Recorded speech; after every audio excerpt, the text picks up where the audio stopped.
Hello everyone, welcome to the new video from Studybuzz और मैं हूं अनुभव गुप्ता। तो यार आज की वीडियो के अंदर हम बात करने वाले इन्वेस्टमेंट बैंकिंग की।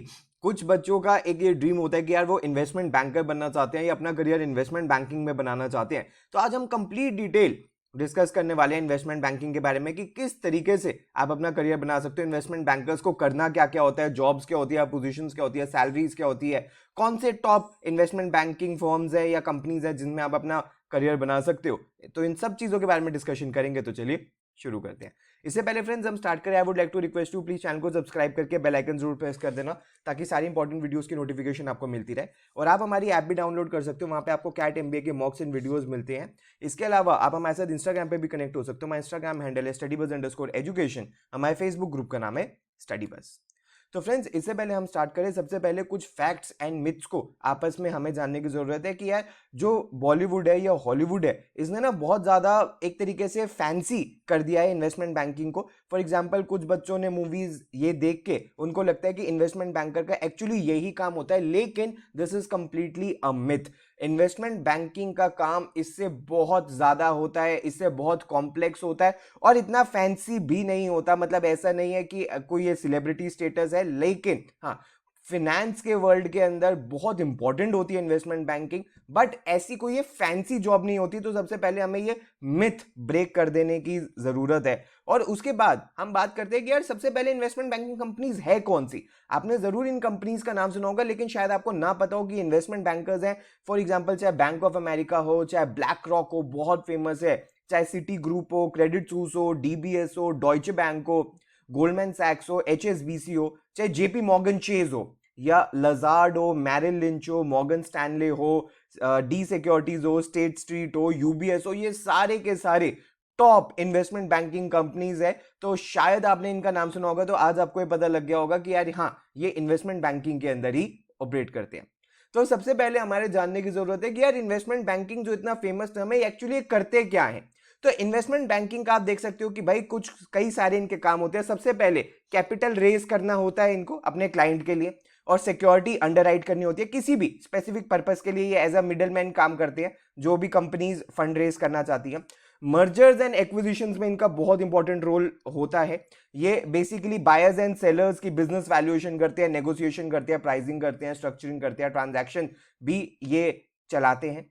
उसके बाद सेल्स एंड ट्रेडिंग इनको करनी होती है और इक्विटी रिसर्च भी करनी होती है कि buyers and sellers as well as आपको मैच करना होता है कि कौन बाय करना चाहता है, कोई सेल करना चाहता होता है। और ये सारी ट्रेडिंग और इक्विटी रिसर्च भी करना होता है कि लॉन्ग टर्म इक्विटी मार्केट कहां जाने वाली है। रिटेल एंड कमर्शियल बैंकिंग भी इनका पार्ट है। फॉर एग्जांपल जैसे कि आपको पता है कि बहुत सारे बैंक्स है जो इन्वेस्टमेंट बैंकिंग के साथ साथ जो तो उनका कॉर्पोरेट काम है, लेकिन रिटेल बैंकिंग के अंदर भी होते हैं, कमर्शियल बैंकिंग के अंदर भी होते हैं। उसके बाद front office and back office दोनों काम इनके होते हैं। समटाइम्स होता है कि बैक ऑफिस से इनको लीड करना पड़ता है, समटाइम्स होता है कि फ्रंट ऑफिस से भी लीड करना पड़ता है, और मर्जर्स एंड एक्विजिशन के एडवाइजरी फ्रंट ऑफिस फंक्शंस भी करने पड़ते हैं। For example financial control, corporate treasury, corporate strategy, compliance operations, ये सारी चीजें भी करनी पड़ती है। इसके अलावा इन्वेस्टमेंट बैंक के और क्या क्या फंक्शंस है अगर हम देखें, सबसे पहले तो भाई सिक्योरिटी रिसर्च इनको करनी होती है कि सबसे पहले डिटेल रिपोर्ट बनानी होती है कि कंपनी का स्टेटस क्या, इन्वेस्टमेंट के अंदर बाय करना है, सेल करना है या होल्ड करना है, खासकर इक्विटी रिसर्च के अंदर। उसके बाद प्रोप्राइटरी ट्रेडिंग एक्टिविटीज भी इनको करनी होती है। For example buying and selling of financial products जिसके अंदर प्रॉफिट बने हर ट्रेड के अंदर। इसके अंदर स्टॉक, बॉन्ड्स एंड डेरिवेटिव्स सब आते हैं। उसके बाद इन्वेस्टमेंट एंड पोर्टफोलियो मैनेजमेंट भी करनी होती है, और जरूरी नहीं है कि इंडिविजुअल लेवल पे करनी है, कॉर्पोरेट लेवल पे भी करनी होती है कि ऑर्गेनाइजेशंस किस तरीके से अपनी जो इन्वेस्टमेंट्स है उसको बढ़ा सकती है जिससे कि बेनिफिट मिले उस ऑर्गेनाइजेशन को और वहां पे जो इन्वेस्टर्स हैं उनको भी। ये सारे काम भी होते हैं। इसके अलावा इन्वेस्टमेंट बैंकर की कुछ ड्यूटीज भी होती है। सबसे पहले उसको तो काम करना होता है specific groups and industry groups के साथ, एक्ट करना होता है as an adviser and manage करनी होती है ट्रांजैक्शंस क्लाइंट्स के लिए, स्ट्रक्चर करनी होती है डील्स एंड नेगोशिएट करनी होती है फेवरेबल टर्म्स के अंदर, ब्रिज करने पड़ते हैं लोन्स को, मार्केट कंडीशंस का ट्रैक करना पड़ता है चाहे वो इक्विटी मार्केट हो या डेट कैपिटल मार्केट हो। उसके बाद मर्जर्स एंड एक्विजिशंस में वर्क करना होता है, डील सेट करनी होती है, ट्रांजैक्शन करनी होती है equity, bonds, currencies, options and futures के अंदर, एडवाइजर्स की तरह ये वर्क करते हैं in capital structure, valuation and risk management work करते हैं ये equity and fixed income research के अंदर। इसके अलावा ये इंटरफेस भी मेंटेन करते हैं with portfolio managers and firm के एनालिस्ट एंड ट्रेडर्स के साथ। ये सारे काम इन्वेस्टमेंट बैंकर्स के होते हैं। अगर फ्रेंड्स हम बात करें कि इन्वेस्टमेंट बैंकिंग में करियर प्रोग्रेशन किस तरीके से होता है, तो मान लीजिए कि अगर कोई यहां से स्टार्ट करता है, यानी कि जूनियर एसोसिएट या एसोसिएट से करता है, तो then with time he will become senior associate. हो सकता है उसके बाद नेक्स्ट पोजीशन जब वो जाए तो एनालिस्ट, फिर सीनियर एनालिस्ट, उसके बाद assistant manager, manager, senior manager, फिर वीपी, एवीपी और प्रोबेबली ग्रुप प्रेसिडेंट, और उसके बाद मे भी हो सकता है विद गुड प्रोग्रेशन वो एमडी या चेयरमैन भी बन जाए। अगर फ्रेंड्स हम बात करें कि अगर आप इन्वेस्टमेंट बैंकिंग के अंदर जाना चाहते हो तो इसके लिए क्या क्या स्किल्स रिक्वायर्ड है, सबसे पहले तो भाई बहुत इंपॉर्टेंट है फिनेंस स्किल्स।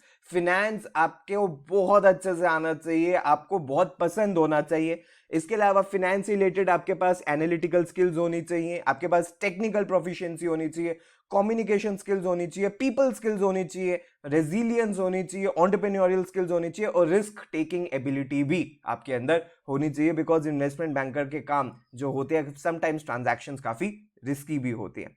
तो फ्रेंड्स अगर आप इन्वेस्टमेंट बैंकिंग के अंदर अपना करियर बनाना चाहते हो तो आप किस तरीके से कर सकते हो, तो जनरली देखा जाता है कि यार अगर आप एसोसिएट लेवल से एंट्री करना चाहते हो तो इनमें ग्रेजुएट्स या अंडर ग्रेजुएट्स बेसिकली जिन्होंने कोर्स किए होते हैं, या तो अंडर ग्रेजुएशन बीएमएस में, बीबीए में, बीकॉम में, बीबीई में, या इसी से मिलते जुलते किसी ने कोर्स किए, तो एज एन एसोसिएट वो एंटर कर सकता है। बट एसोसिएट का जो मेजरली काम होता है वो रिसर्च बेस्ड और ज्यादा मतलब फैंसी काम नहीं होता, बहुत ज्यादा बड़े डिसीजंस एसोसिएट को नहीं दिए जाते सिंस ये एंट्री लेवल पोजीशन है। और अगर आप सीनियर पोजीशंस पे एंटर करना चाहते हो, फॉर एग्जांपल आप एनालिस्ट, असिस्टेंट मैनेजर या मैनेजर पोजीशन पे एंटर करना चाहते हो, तो अगर आपके पास एमबीए इन फाइनेंस है या सीएफए है तो आपके पास ज्यादा बेटर चांसेस हैं एनालिस्ट या असिस्टेंट मैनेजर, मैनेजर की पोजीशन पे एंट्री करने की, और वहां से आपका करियर प्रोग्रेशन ज्यादा अच्छा होगा। इसके अलावा फ्रेंड्स हम बात करें कि जॉब एंड करियर डोमेन्स कौन से, सबसे पहले तो जैसे कि मैंने बताया कि भाई मर्जर्स एंड एक्विजिशंस में काम करना होता है। इसके अंदर बेसिकली अपनी क्लाइंटेल को हेल्प करते हैं स्ट्रेटेजिक लेवल पे in as an adviser in facilitating, valuating, structuring and negotiation of the deal, किस तरीके से मर्जर्स एंड एक्विजिशन करने हैं। जनरली 4 से 5 साल का मिनिमम वर्क एक्स चाहिए होता है मर्जर्स एंड एक्विजिशंस के अंदर। उसके बाद सेल्स एंड ट्रेडिंग के अंदर इस टीम का काम होता है कि भाई undertaking transaction in both equities, currencies and bond market, और अदर इंस्टीट्यूशनल एंड इन्वेस्टर्स के साथ और ट्रेडर्स के साथ भी इनको डील करना होता है। और ये वर्क करते हैं फाइनेंशियल इंस्ट्रूमेंट्स के साथ, कैपिटल मार्केट के साथ, ऑप्शंस, फ्यूचर्स एंड डेरिवेटिव्स, इन सारी चीजों के साथ ये वर्क करते हैं। उसके बाद कॉर्पोरेट फाइनेंस में भी इनको करना होता है, बेसिकली मैक्सिमाइज करनी होती है शेयर होल्डर की वेल्थ को, जिससे कि long term and short term financial planning भी करनी होती है और इंप्लीमेंटेशन करनी होती है वेरियस स्ट्रैटेजीज, जिससे कि कंपनी की प्रॉफिटेबिलिटी बढ़े, डेट कम से कम रहे, मैनेजेबल रहे और शेयर होल्डर वेल्थ भी इंक्रीज हो। और लास्टली कैपिटल मार्केट्स के अंदर भी इनको काम करना होता है। Often the investment bank also help their clients in issuing funds in the market. For example अभी जैसे वोडाफोन आइडिया का वी का एफपीओ आया, तो they need investment bankers for all this process to bring out the FPO. तो million dollar question है कि अगर कोई इन्वेस्टमेंट बैंकिंग के अंदर अपना करियर बनाना चाहता है तो उसकी स्टार्टिंग सैलरी क्या हो सकती है। देखिए एंड का तो कोई लिमिट ही नहीं है, स्काई इज द लिमिट। लेकिन अगर स्टार्टिंग सैलरी के बारे में बात करें तो अगर कोई ग्रेजुएशन करके इन्वेस्टमेंट बैंकिंग के अंदर एंटर करता है तो इट डिपेंड्स कि उसकी सैलरी जो जनरली होती है वो 3 to 10 lakhs, 10 lakhs भी मैंने थोड़ी सी हायर साइड पे ही कह दी, आप 3 to 6-7 lakhs मान सकते हो सकता है विद प्रमोशन, विद एक्सपीरियंस वो 10 पार कर जाए। और अगर कोई एमबीए एंड पोस्ट ग्रेजुएट करके या पोस्ट ग्रेजुएशन में डिग्री करके अगर एमबीए स्पेसिफिकली फाइनेंस करके एंटर करता है, then it depends on a lot of factors. Basically आपका कॉलेज कौन सा था, आपकी स्किल्स कैसी है, रेप्यूटेशन कैसी है, प्लेसमेंट हिस्ट्री कैसी है आपकी, आपने कैसा परफॉर्म किया है अपने इंटरव्यू के अंदर। तो it can earn anywhere CTC 10 lakhs to लेके 50 लाख रुपीज के बीच में, and but it will depend on a lot of factors, and इसके बाद कोई लिमिट नहीं है, स्काई इज द लिमिट आप मान सकते हो। तो फ्रेंड्स ये सब कुछ था इन्वेस्टमेंट बैंकिंग के बारे में। वीडियो पसंद आए तो लाइक जरूर करना, अपने सारे फ्रेंड्स के साथ जरूर शेयर करना। ऐसी वीडियोस हम फ्यूचर में और बनाते रहेंगे। आप अपने सजेशंस नीचे कमेंट बॉक्स के अंदर दे सकते हो।